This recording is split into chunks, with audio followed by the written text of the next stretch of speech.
Greetings. Sorry.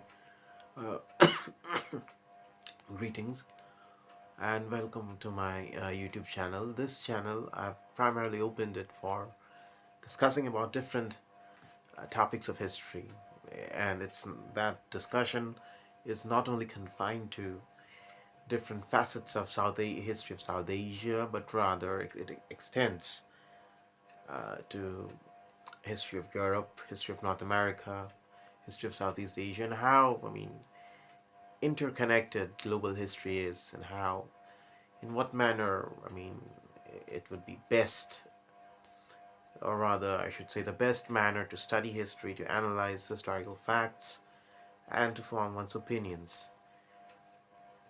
I fervently hope students, general enthusiasts of history, and anyone else who perhaps might care to listen would derive at least some iota of benefit from these.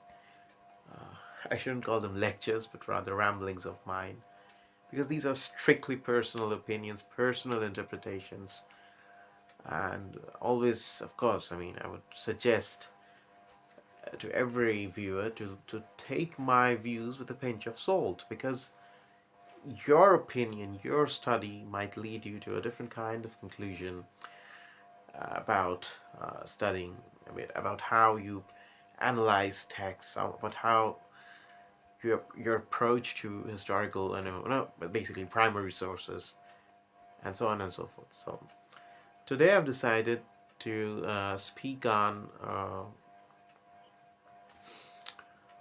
the topic of early modern Europe. The post-Reformation. You know, let's say the period of Europe from, let's say, from the time of Prince Eugene of Savoy uh,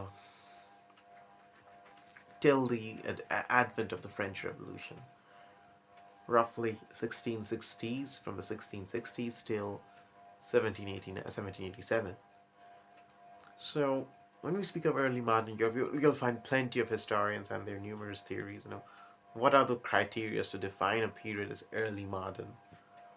And that discussion specifically veers towards technological innovations, the scientific revolution, the Thomas S. Kuhn's famous work, The Structure of the Scientific Revolution, how paradigm shifts and all that.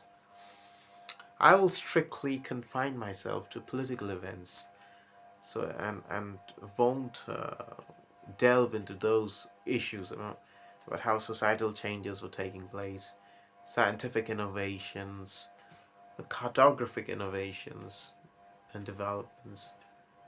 I won't go into that right now in my video. I'll strictly confine myself. I'll try to give a brief overview of the political situation at that time. And what is most conspicuous about this period is that the decline of Spain becomes too much visible.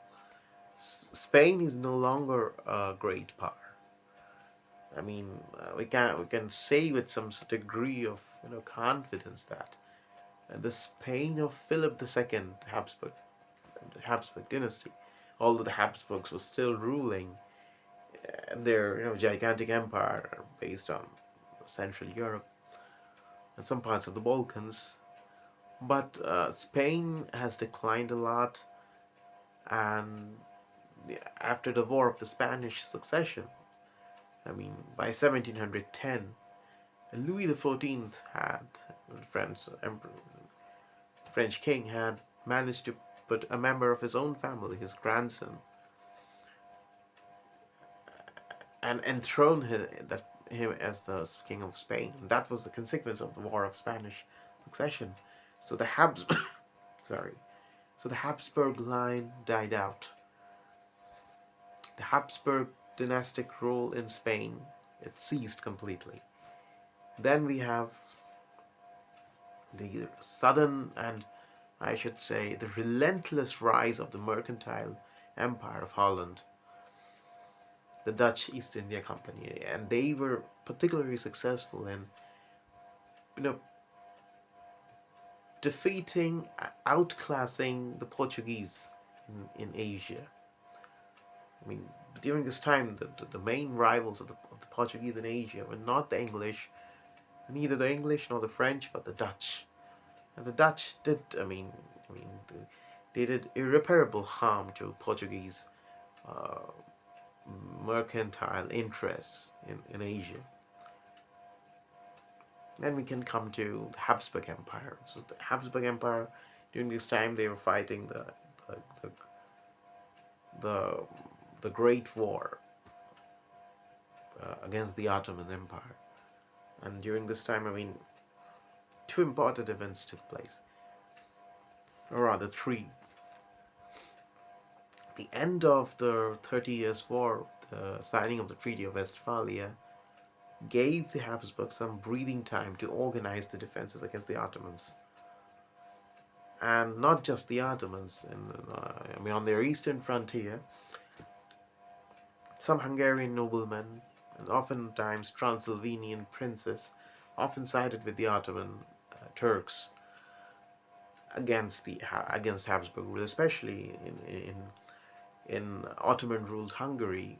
The nobles, the Protestant nobles, relatively enjoyed relative degree of immunity from any kind of persecution by the Ottomans, while that rendered them uh, intractably hostile to Habsburg rule or any kind of return of Habsburg rule. It's not that they were content to remain under the rule of the Turks, but they had serious differences with being under Habsburg rule. So in 1660, I mean, in the 1660, I guess in 1662, the Battle of Saint Gotthard took place, and this was the first time when the veteran Habsburg military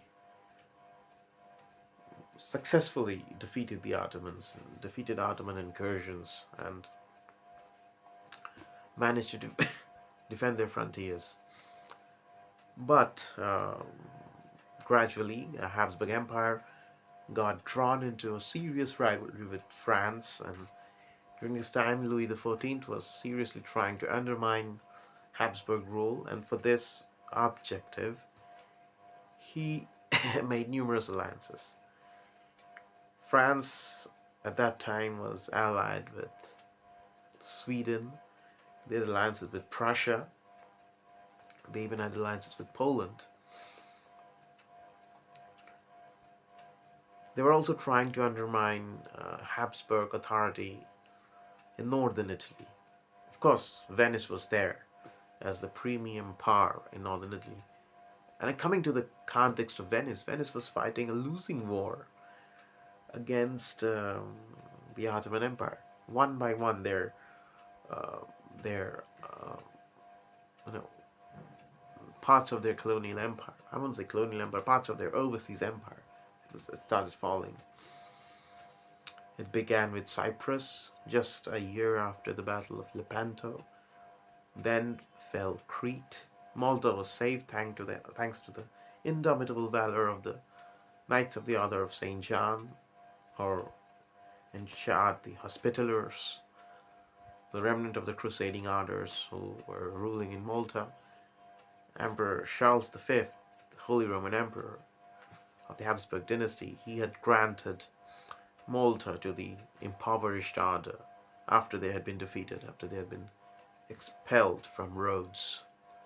Anyway, so Malta was saved, but they lost, and the Venice, of course, tenaciously managed to retain their stranglehold over the Ionian Islands, especially the island of Corfu. In Greek, it would be Corcyra. So, in this manner, and during in 1713, Venice had to fight the Candian War.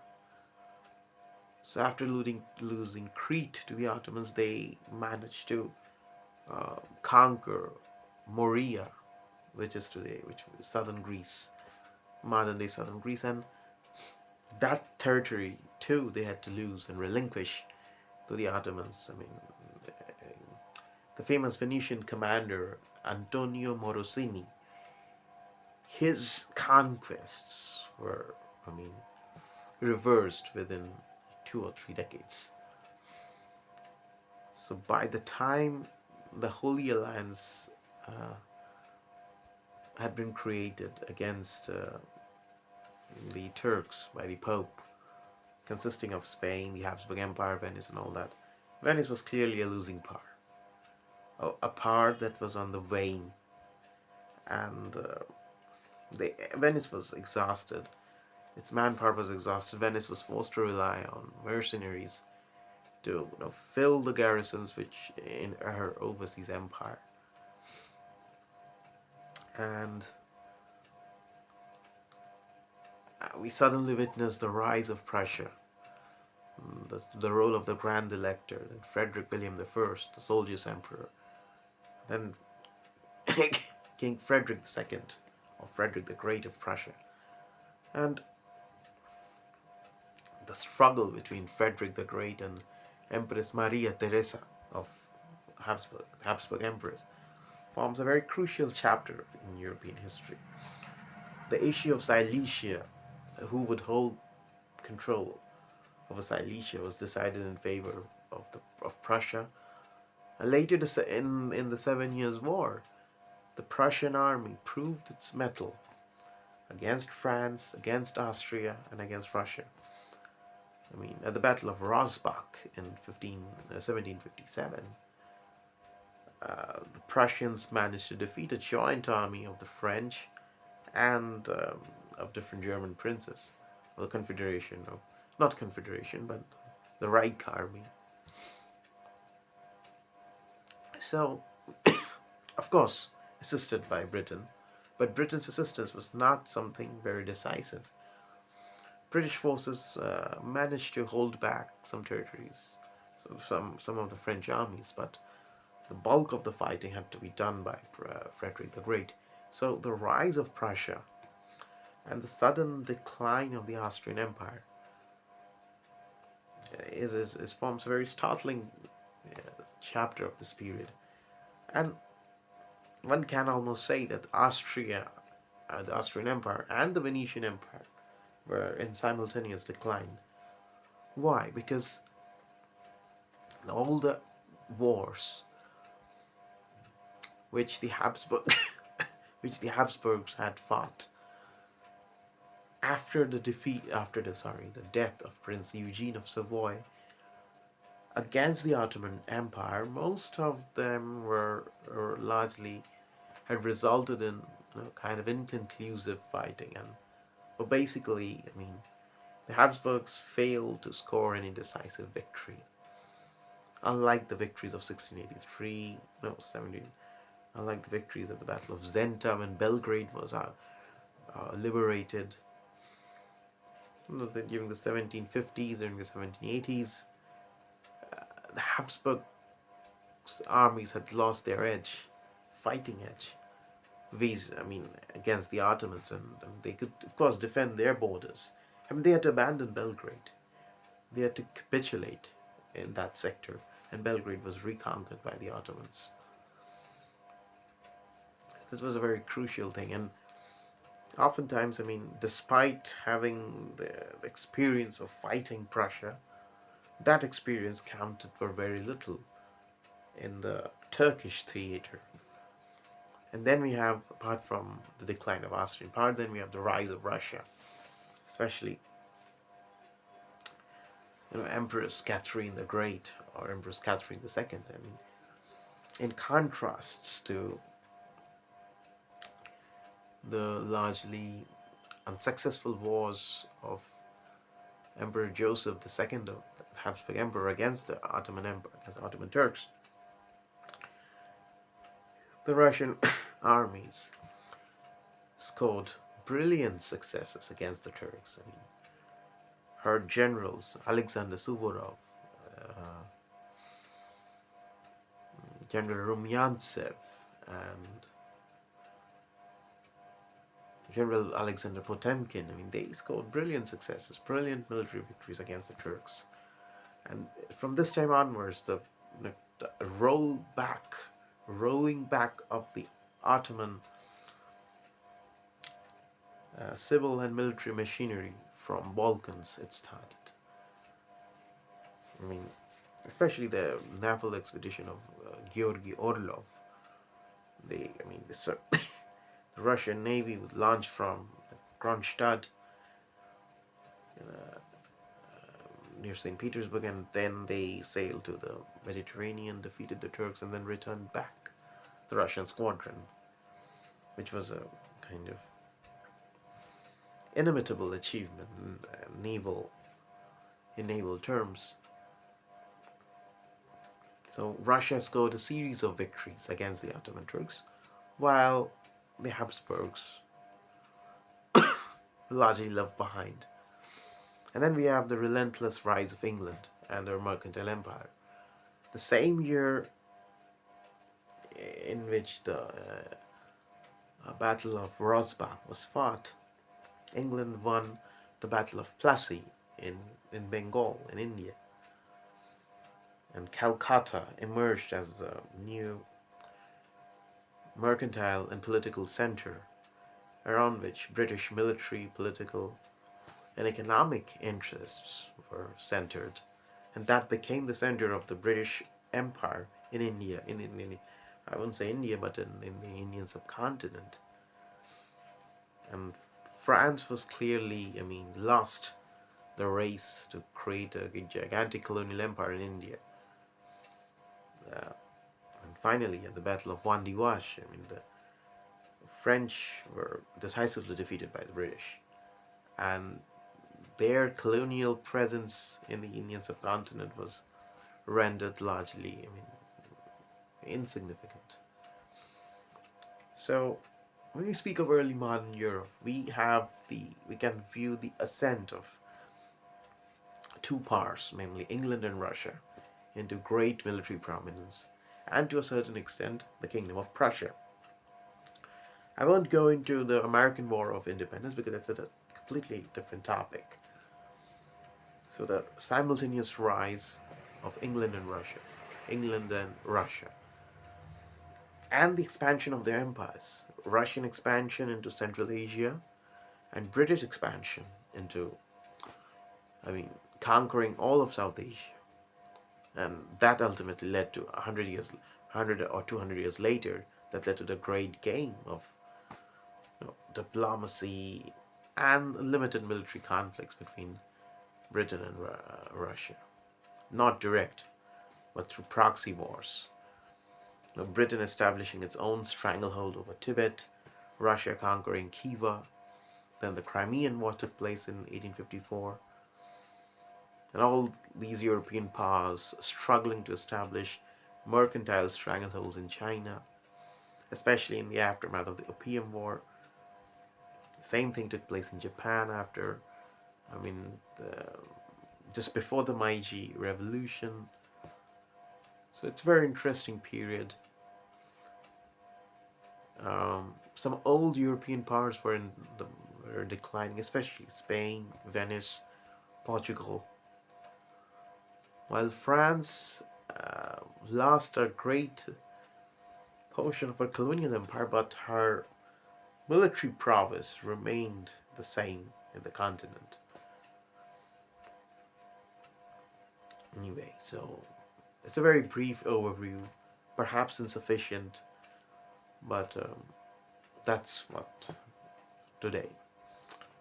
I'll make the next video on some other topic tomorrow, and this will go on a daily basis. Thanks for watching.